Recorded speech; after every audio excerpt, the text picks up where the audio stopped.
Assalamualaikum warahmatullahi wabarakatuh. Apa kabar Bapak Ibu guru yang hebat? Bertemu dengan kurikulum Merdeka yang mencari tahu mengapa kurikulum perlu berubah. Seperti apa dan karena apa? Mari kita cari tahu jawabannya. Saya Oktasita Ardiantari bersama Bapak Ibu guru yang hebat untuk menemukan jawabannya. Sebelum melangkah kepada hal yang lebih jauh, kita akan bertanya, apa itu kurikulum? Kurikulum merupakan panduan pembelajaran pada satuan pendidikan, di mana dapat dimaknai sebagai titik awal sampai titik akhir dari pengalaman belajar peserta didik. Kurikulum itu kompleks dan multidimensi. Kurikulum itu dapat diibaratkan sebagai jantungnya pendidikan. W.B. Yeats mengatakan, pendidikan bukanlah mengisi wadah, tetapi menyalakan api pendidikan. Adapun peran dan fungsi kurikulum dalam pendidikan. Peran kurikulum yaitu sebagai pedoman dan acuan dalam pembelajaran. Sedangkan fungsi kurikulum merupakan memandu dalam proses pembelajaran peserta didik. Lalu komponen kurikulum menurut Ralph Taylor yaitu 1. Tujuan, 2. Konten, 3. Metode, dan 4 adalah evaluasi. Nah, apa pentingnya perubahan kurikulum? Untuk menyesuaikan dengan kebutuhan peserta didik dan perkembangan zaman.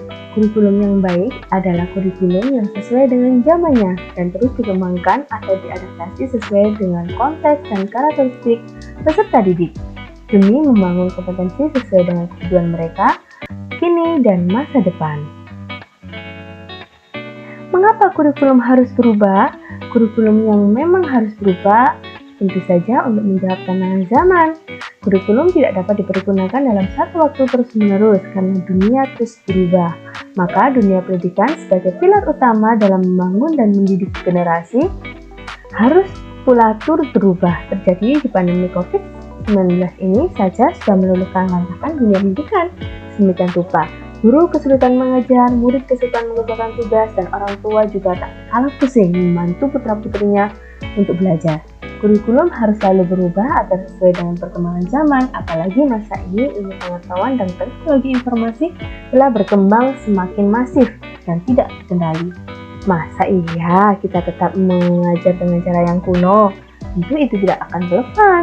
Pembelajaran juga akan menjadi membosankan. Bukankah tugas kita menyiapkan para murid menghadapi zaman yang baru? Zaman yang mungkin sama sekali berbeda dengan zaman kita dulu. Selain itu, kurikulum juga harus mempertimbangkan kebutuhan belajar murid. Contoh saja, zaman saya sekolah, komputer dipelajari pada saat SMA. Itu hanya sebatas menyalakan, mematikan, dan mengetik saja. Coba lihat anak sekarang, mereka sudah lahir dengan teknologi di tangannya. Bayi saja sudah pandai memainkan layar gawainya. Coba kita tanya cita-cita anak sekarang. Dan saat kita menjadi murid, mungkin cita-cita kita hanya menjadi dokter, polisi, dan guru. Adapun cita-cita yang lain. Namun, kita lihat pilihan cita-cita peserta didik kita lebih beragam dan mungkin sesuatu yang tidak pernah kita bayangkan. Mereka ingin menjadi ilustrator, animasi karakter, kartun, arsitek, menemukan aplikasi game, dan YouTuber. Inilah sebabnya mengapa kurikulum perlu adanya perubahan, agar kita dapat menyiapkan generasi yang akan datang dan mampu memandang ke depan. Nah, Bapak Ibu guru yang hebat, Ki Hajar Dewantara mengatakan, pendidikan adalah menuntun segala kekuatan kodrat yang ada pada anak-anak, agar mereka dapat mencapai keselamatan dan kebahagiaan yang setinggi-tingginya, baik sebagai manusia maupun sebagai anggota masyarakat. Jadi, dapatkah kurikulum itu berubah? Kurikulum operasional satuan pendidikan harus bersifat dinamis, yang artinya dapat diubah sesuai dengan perubahan dan perkembangan budaya dan zaman.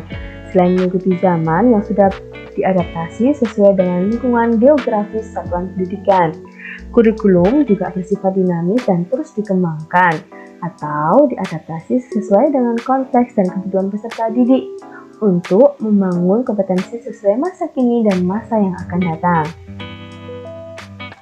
Lalu, bagaimana Bapak Ibu guru hebat mewujudkannya? Seluruh komponen masyarakat, yaitu peran orang tua, masyarakat, dan sekolah harus menempatkan kebutuhan, pendapat, pengalaman, hasil belajar, serta kepentingan peserta didik sebagai pengembangan kurikulum. Karena kurikulum dirancang untuk kebutuhan peserta didik. Demikian Bapak Ibu guru yang hebat, semoga menambah inspirasi dan juga menjadikan masukan bahwasanya kurikulum merdeka dan kurikulum harus berubah. Terima kasih, selamat belajar dan teruslah berproses. Assalamualaikum warahmatullahi wabarakatuh.